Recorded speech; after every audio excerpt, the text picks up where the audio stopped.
Acordei com uma agulha no braço e um monitor fazendo barulho do meu lado. Por um momento, achei que estava sonhando. Aí vi as cortinas cinza, o soro pingando, e a enfermeira arrumando o meu oxigênio. Você desmaiou, ela falou com calma. Foi exaustão. Sua pressão caiu.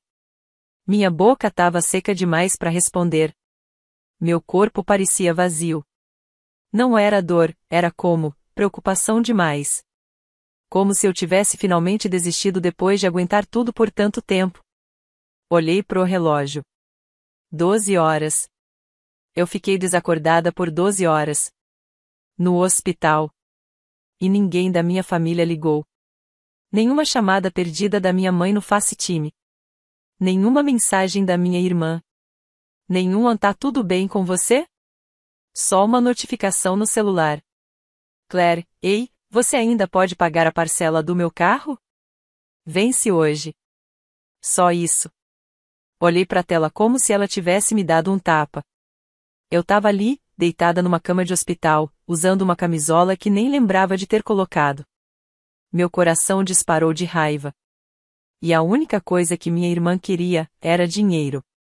Nath, você tá bem, Nath, precisa de alguma coisa? Só mais uma conta para eu pagar. E foi nesse momento que alguma coisa dentro de mim quebrou. Não fez barulho. Não foi como vidro. Foi como uma corda que ficou esticada por anos, e arrebentou. Ali, eu parei de fingir que tinha uma família de verdade. Porque família de verdade aparece. Família de verdade não esquece de quem tá lutando com 2 empregos para manter tudo funcionando. De quem corre para apagar incêndio enquanto tá se afogando por dentro. Eu achava que se eu me esforçasse mais, desse tudo de mim, segurasse firme, eles iam me amar de volta. Mas essa esperança morreu ali, entre os lençóis velhos do hospital e o silêncio do meu celular. A enfermeira voltou com uma prancheta e perguntou se eu tinha alguém para ligar, para me buscar. Eu ri. Ri mesmo. Não, falei. Só eu. Ela fez que sim com a cabeça. Não insistiu. Talvez já tivesse visto isso outras vezes. Na volta para casa, no banco de trás de um carro de aplicativo que eu mal conseguia pagar, olhei pela janela, e decidi, eu não voltava mais. Não era só o AP que eu não podia pagar. Nem só o trabalho que me sugava. Era tudo. Era o papel que eu sempre fui forçada a viver, a que conserta tudo, que banca tudo, que aguenta tudo calada, com um sorriso no rosto. Chega! 3 dias depois, fiz um movimento. Um só. E foi aí que minha mãe ligou, desesperada, com a voz tremendo. E, pela primeira vez, eu não atendi. Meu nome é Riley Morgan. E de onde quer que você esteja vendo esse vídeo, fica comigo. Porque o dia em que eu desmoronei, foi o dia em que eu finalmente me levantei. Eu não cresci no caos de filme. Não tinha grito, prato quebrando, porta batendo. Era só necessidade. Luz atrasada, taxa surpresa da faculdade da minha irmã, carro quebrado, sempre alguma coisa. Meu pai esqueceu de planejar um bolo de aniversário, ninguém mais podia pagar, então fui lá e paguei. Sorri, e vi eles entregarem o bolo para outra pessoa. Quando você cresce assim, aprende cedo, sua dor não cabe no orçamento. Então eu virei a útil. Com 15 anos, eu já era o calendário da família. Com 17, ajudava com o imposto de renda. Com 22, estava colocando metade do meu salário para pagar a casa dos meus pais. Não porque me pediram, mas porque esperavam. Ninguém me aplaudiu. Ninguém perguntou se eu estava bem, se eu gostava do meu trabalho, se eu queria um dia de folga. Eles achavam que eu nasci para isso. Forte, resistente, sem precisar de nada. E a Claire? Ela era a bebê da família. Sensível, frágil, cheia de emoção. Sempre precisando de carona, apoio, e um monte de segundas chances. Ela me pedia dinheiro quase todo mês. Às vezes com juros, às vezes com chantagem emocional. Sabe, eu faria isso por você, ela dizia. Mas nós duas sabíamos que não era verdade. Na última vez que tentei dizer não, ela chorou. Falou que eu estava abandonando ela. Disse que eu era cruel. E aí, eu cedi. De novo. Eu sempre cedia. Mas toda vez que eu precisava, silêncio. No meu primeiro ataque de pânico no trabalho, liguei para minha mãe. Ela disse: toma um chá e descansa. Você é forte. Quando tive que mudar de AP em cima da hora e pedir ajuda com as caixas, a Clary falou que tinha horário na manicure. Mudei tudo sozinha. Na chuva. Mesmo assim, continuei aparecendo. Ia em todos os aniversários. Mandava presente. Perguntava se estava tudo bem. Segurei a mão da minha mãe quando a melhor amiga dela morreu, mesmo estando de luto por uma amiga minha. Eles diziam que eu era altruísta. Eu chamava de sobrevivência. Porque eu sabia, se eu parasse de fingir, eles iam me chamar de ingrata. Fria. Dramática. Então eu fui me dando, até meu corpo parar de pedir. Até eu desmaiar no meio de um plantão de 12 horas. Até eu acordar no hospital, sozinha. Isso é traição. Não aquela dos filmes, com grito e escândalo. É a traição silenciosa. Aquela que te abraça enquanto te esvazia. Que te chama de forte só para não ter que te ajudar. E eu carreguei tudo. Até não dar mais. Até eu ter que escolher, ser amada, ou estar viva. E, pela primeira vez, eu me escolhi. Voltar do hospital parecia mentira. Tipo entrar na vida de outra pessoa. Uma versão de mim que ainda tentava pertencer a uma família que nunca me acolheu de verdade. O apartamento tava igualzinho. Roupas acumuladas na cadeira. 2 contas vencidas no balcão. Uma barrinha de proteína mordida na mesa. Mas agora eu enxergava diferente. Aquilo não era a vida. Era uma armadilha. O ar tava pesado. Meu corpo, fraco. Meu braço roxo do tombo. E eu nem tinha conseguido tomar banho ainda, quando o celular vibrou. Claire, preciso da parcela do carro. Eles estavam me ligando sem parar. Mas não era para perguntar como você tá, nem o que aconteceu. Era só correria, só urgência dela. Fiquei olhando para a mensagem por um bom tempo antes de responder qualquer coisa. Eu estava no hospital.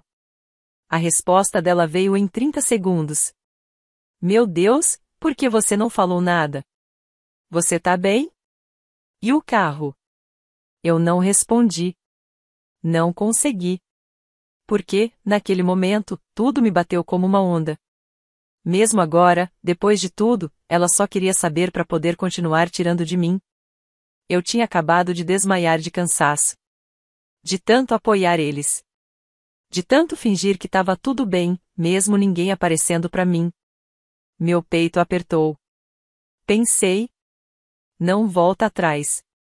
Não volta pro ciclo. Nem pelas desculpas. Então fiz uma coisa que nunca tinha feito antes. Desliguei o celular. Fiquei sentada em silêncio por horas. Bebi água. Tomei banho. Comi comida de verdade pela primeira vez em dias. E fiquei olhando a luz do sol entrar no quarto, bem devagar, como se agora ela tivesse permissão para chegar. Mais tarde, naquela mesma noite, abri meu e-mail. Tinha outra notificação.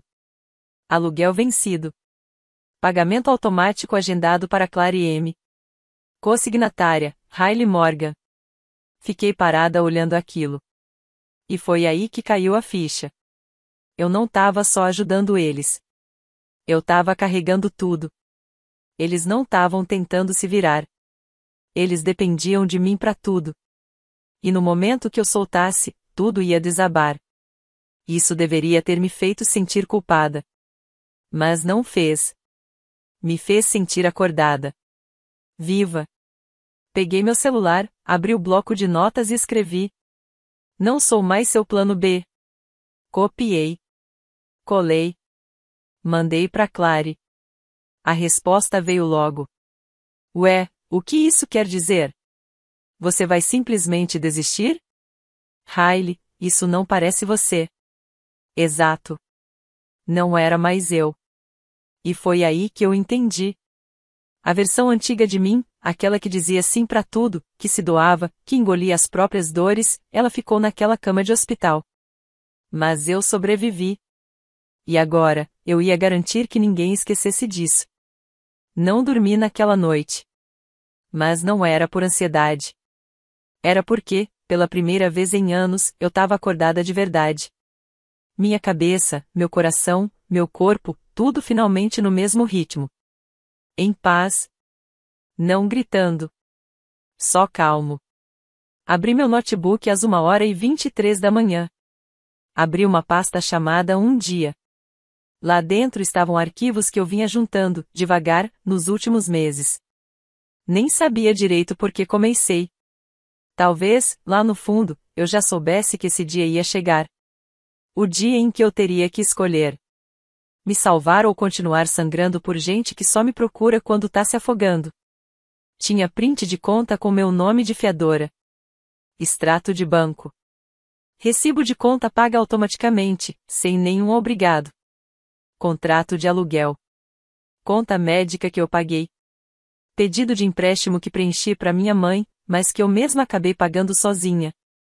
Linha por linha. Dívida por dívida. E ali estava, uma planilha. Que eu mesma fiz. 1 ano atrás. Na planilha, eu tinha 3 colunas. Coluna A, para quem era. Coluna B, o que eu estava pagando. Coluna C, eles disseram obrigado? A maioria da coluna C estava em branco. Foi aí que abri 3 abas no navegador. Aba 1, saí do financiamento do carro da Claire. Meu nome estava lá como fiadora, tipo rede de segurança. Enviei o pedido para sair, juntei o laudo do hospital para provar que eu estava passando por dificuldades. E cliquei em enviar. Aba 2, entrei no site da conta de luz dos meus pais. Eu estava pagando isso a cada 2 meses. Cancelei o débito automático. Aba 3, preenchi o formulário de mudança de endereço. Tirei meu nome de tudo que ainda chegava nas contas deles. A cada clique, eu senti alívio. Não era vingança. Era paz. Eu não estava tirando nada deles. Tava me devolvendo. Devolvendo minha vida. Às 4 da manhã, terminei tudo. Me encostei na cadeira, respirei fundo, e pela primeira vez, sem culpa. No dia seguinte, comprei uma agenda. Nada chique. Só com páginas em branco. E comecei a anotar. Sessões de terapia. Planejamento de refeições. Orçamento para fazer uma viagem sozinha de fim de semana. Metas de novo emprego. Sem espaço para crise da família. Sem espaço em branco para salvar ninguém em cima da hora. 3 dias depois, o telefone começou a tocar. Primeiro minha mãe. Depois Claire. Depois meu pai, que quase nunca se metia. Não atendi. Vieram as mensagens. Por que os boletos estão voltando? Achei que você ia ajudar esse mês. Riley, o que está acontecendo? O que estava acontecendo? Eles estavam sentindo o peso que eu carreguei por anos. E agora, sem mim para aguentar tudo. Eles tinham que encarar a verdade de frente. Sem meu reflexo escondendo os erros. Agora era a vez deles de descobrir como sobreviver. E eu não ia impedir. Porque dessa vez, eu não precisava explicar nada. Eu já tinha feito a declaração mais forte da minha vida. Com um silêncio. A primeira mensagem foi da minha mãe. Me liga. Urgente. Não liguei. A segunda foi do meu pai. O tipo que só mandava mensagem quando precisava de conserto. Precisamos conversar. O aluguel subiu. O que tá acontecendo? E aí, Claire? Mensagem sem parar. Sem ponto. Sem pausa. Riley, por que você fez isso? Levaram meu carro enquanto eu tava no trabalho. Você tá brincando?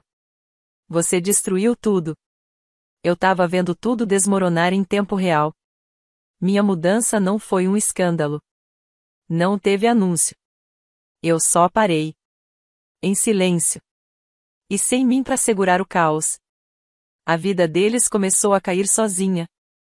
No terceiro dia, até o grupo de WhatsApp. Aquele que nunca me incluía. Começou a dar tilt. Mensagem atrás de mensagem, de 5 em 5 minutos. Mãe, a gente tá ferrado. Isso não tem graça. Pai, pensei que pelo menos você ia avisar. Claire, você tá acabando com a sua própria família. Essa parte me fez rir. Porque, onde estava toda essa energia quando eu tava no hospital? Cadê a família naquela hora? Lembro direitinho de ficar olhando pro teto da emergência, ouvindo os aparelhos apitarem, esperando que alguém se importasse. Enquanto eles postavam selfie no brunch. A Claire, naquele mesmo dia, ela fez uma live no Instagram. Com filtro, rindo, falando sobre positividade. Sobre atrair boas vibrações. E que precisava de um dia de spa. Enquanto isso, eu tava no soro. Tonta demais pra ficar em pé. Me perguntando se alguém ia notar. Se eu simplesmente sumisse. Então não. Eu não me sentia culpada. Eu me sentia limpa. Livre. Essa clareza me deu força. Para ignorar as ligações. Deletar os áudios. Deixar os e-mails com título tipo: preciso só mais uma ajudinha. Só que já tinham sido 1000 últimas vezes. Agora era a vez deles descobrirem como andar com as próprias pernas. Eles não gostaram nada disso. Minha mãe acabou deixando um áudio. Começou fungando, e virou um apelo. Hailey, eu não entendo. Você sempre foi a forte. A gente precisa de você. A gente confia em você. Você é parte dessa família. Você não pode simplesmente ir embora assim? E eu fiquei repetindo essa parte na cabeça. Você não pode ir embora assim. Mas eles foram. Eles foram embora quando eu tava sozinha. Em silêncio, numa cama de hospital. Com meu corpo colapsando depois de anos. Carregando todo mundo. Eles foram embora. Quando eu pedi uma carona. Quando eu precisei de espaço. Quando, só por uma vez, eu precisei que fossem fortes por mim. E agora? Eu não tava indo embora. Eu tava deixando ir. Deixando a ideia de que eu devia meu corpo. Minha energia, meu dinheiro. Só pra ser amada. Deixando de ser o plano B. Porque a verdade é, eles nunca tiveram medo de me perder. Eles tinham medo de perder o acesso a mim. E esse pânico que eles estavam sentindo agora? Era o silêncio tomando conta. Antes, a culpa era minha coleira. Eles não precisavam nem brigar.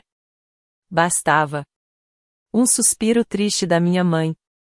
Um comentário irônico da Claire. Um silêncio pesado do meu pai. E pronto. Eu cedia. Mandava dinheiro. Pagava as contas. Dizia sim, mesmo quando meu corpo gritava não. Foi para isso que me ensinaram. Obediência com cara de carinho. Então, quando eu me calei, eu sabia o que viria depois. E veio. Rápido. Aquele pânico virou pena. Acho que você mudou. Sempre soubemos que um dia você ia fazer isso. Você costumava ser tão gentil. Agora eles nem pediam mais ajuda. Tentavam me envergonhar para eu voltar atrás. E o pior. Quase funcionou. Teve um momento, um só, em que eu abri o app do banco. E fiquei ali parada. Com o dedo em cima da opção de mandar dinheiro para Claire. Ela tinha me mandado uma foto. Ela, parada no ponto de ônibus. Na chuva. Sem nenhuma palavra. Só a imagem. Meu coração apertou. Porque uma parte de mim ainda acreditava que era minha obrigação proteger ela. Custe o que custasse. Que eu era fria se não ajudasse. Mas aí, eu lembrei de uma coisa. Foi no mesmo dia de chuva, meses atrás. Lembro que liguei para Claire do estacionamento do hospital. Eu tava chorando, molhada da cabeça aos pés, com medo, sozinha. E sabe o que ela fez? Mandou um áudio dizendo: poxa, que chato. Mas você ainda pode me mandar o dinheiro pelo Venmo para pagar a conta do meu celular? Naquela hora, eu fechei o aplicativo. Não mandei nem um centavo. Em vez disso, abri minha agenda e marquei uma sessão de terapia. Minha primeira em muitos anos. A terapeuta foi super acolhedora. Não perguntou nada logo de cara. Só ficou ali, me esperando. E aí, eu desabei. Saiu tudo. Dormir no sofá. As contas médicas. O silêncio naquele quarto de hospital. Anos fingindo ser forte porque ninguém mais era. Ela ouviu tudo. E então me perguntou: por que você acha que o amor é algo que precisa ser conquistado? Ninguém nunca tinha me feito essa pergunta. E eu não soube responder. Fiquei ali, sentada, com os olhos cheios d'água, percebendo uma coisa. A dor que eu carregava não era só pelo que eles faziam comigo. Era pelo que eu achava que precisava continuar fazendo. Então, comecei a mudar isso. Passei a dizer não para tudo que me drenava. Parei de explicar todos os meus limites. Deixei mensagens sem resposta. Cancelei assinaturas, de verdade e emocionais também. E, pela primeira vez, comecei a criar conexões que pareciam leves. Conheci um grupo de bem-estar feminino. E lá tinham pessoas que realmente perguntavam como eu estava. E esperavam pela resposta. Voltei a cozinhar para mim. Voltei a rir. Rir de verdade. Risada de balançar os ombros, daquelas boas, que não pareciam rebeldia. Eu ainda não estava 100% curada. Mas eu estava me curando. E a culpa? Ela começou a ir embora também. Porque a verdade é: se alguém só te ama quando você é útil, isso não é amor. É dependência com outra cara. E eu não ia mais alimentar isso. No dia que me mudei pro meu novo apartamento, não postei nada. Sem stories. Sem legenda tipo a novo começo.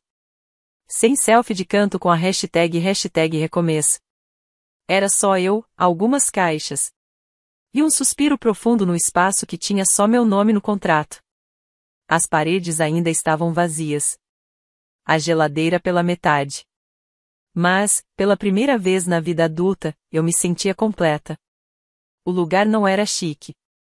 Quarto andar sem elevador. Chuveiro com ralo lento. Vista pro beco. Mas era meu. E ninguém podia me chamar de ingrata por isso. Coloquei minha mesinha perto da janela. Um cantinho só meu para escrever, sonhar. E finalmente começar o negócio de bem-estar. Que eu vinha adiando há anos. Porque sempre tinha alguém pedindo alguma coisa antes. Criei um logotipo. Registrei o nome. Comecei a fazer consultoria meio período. Passos pequenos, mas eram meus. Aí, um dia, achei uma carta na minha caixa de correio. Era escrita à mão. Sem nome no remetente. Abri devagar. Era da minha mãe. Tinha um cartão de aniversário dentro, como sempre, atrasado. E uma folha de caderno dobrada. Era só uma frase. Família perdoa. Só isso. Sem pedido de desculpa. Sem assumir nada. A mesma mensagem escondida de sempre. Foi você quem estragou tudo. Agora conserta. Mas eu não chorei. Não fiquei com raiva. Só dei uma risadinha, dobrei o papel de novo. Coloquei embaixo de uma pilha de papéis. E segui meu dia. Alguns dias depois, a Claire mandou mensagem. Oi, espero que você esteja bem. Sinto sua falta. Podemos conversar algum dia? Ela não falou em desculpa. Não mencionou o hospital. Nem os anos de culpa. Nem o fato de que só me procurava quando o carro quebrava. Ou quando o ego dela estava ferido. Ela queria voltar, mas sem fazer o esforço para consertar as coisas. E olha, eu poderia ter respondido. Poderia ter deixado ela se aproximar devagar. Poderia ter aberto a porta por saudade. Mas eu não fiz isso. Porque tem gente que não quer mudar. Só quer repetir tudo de novo. E eu não sou mais o lugar confortável. Para quem botou fogo atrás de mim? Então, silenciei a conversa. Apaguei o contato. E deixei o silêncio continuar ali. Não como castigo, mas como prova de que eu podia construir uma vida nova. Sem chamar de volta quem só sabe destruir. De que eu não precisava ser a pessoa maior para me sentir inteira. Hoje, minha vida é calma.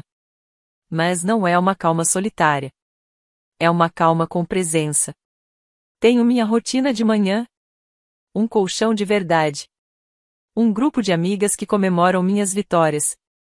Sem querer nada em troca. Às vezes ainda penso neles. Mas não com saudade. Com distância. Aquela distância que o tempo não diminui. Só aumenta quando você enxerga a verdade. O problema da paz é que a gente só percebe o quanto a vida era barulhenta. Quando o barulho finalmente acaba. Agora minhas manhãs começam em silêncio. Mas um silêncio bom.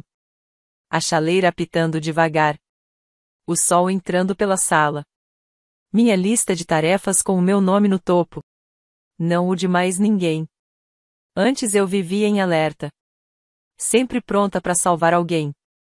Sempre tentando evitar o próximo colapso de alguém da família. Sempre carregando culpas que vinham disfarçadas de favores. Hoje, meu celular vibra. E eu não sinto medo. Porque quem me liga agora realmente quer saber como eu estou. E não o que eu posso fazer por elas. Na semana passada, terminei meu primeiro curso de coaching. Criei um programa para mulheres como eu. Aquelas que sempre doaram demais. Que seguraram famílias quebradas sozinhas. Que foram o apoio de todo mundo, menos delas mesmas. O programa se chama Limites e Pertencimento. E na minha primeira sessão, com uma sala cheia de mulheres lindas e cansadas, eu disse: você não é egoísta por escolher a paz. Você não é cruel por dizer não. Você não é fria. Você está finalmente livre. Essa frase tocou fundo. Uma mulher chorou. Outra mulher escreveu isso num papel e abaixou a cabeça. Depois, fiquei sozinha no meu apartamento pequenininho. Descalça, com uma xícara de chá na mão. E sussurrei para mim mesma. Você não tá com frio. Você tá livre. Porque eu também precisava escutar isso. Às vezes, as pessoas acham que silêncio é indiferença. Elas pensam que, se você não gritou, então tá tudo certo. Se não bateu a porta, é porque vai voltar. Mas as saídas mais fortes são aquelas que a gente faz com o coração calmo. E a respiração tranquila. Sem gritar. Sem brigar. Só indo embora e sem olhar para trás. Eu não fiz escândalo. Só parei de aparecer. Para quem não tava do meu lado. Quando eu tava deitada num quarto de hospital. E se isso me torna a vilã da história deles, tudo bem. Prefiro ser a vilã com um negócio próprio. Uma cama onde eu durmo em paz. E algo dentro de mim que eles nunca tinham o direito de pegar emprestado. Esse capítulo da minha vida termina assim. Sem barulho. Só uma cozinha em silêncio. Uma vela acesa bem de leve. E a certeza de que eu não perdi uma família. Eu deixei uma armadilha. E nunca mais quero voltar.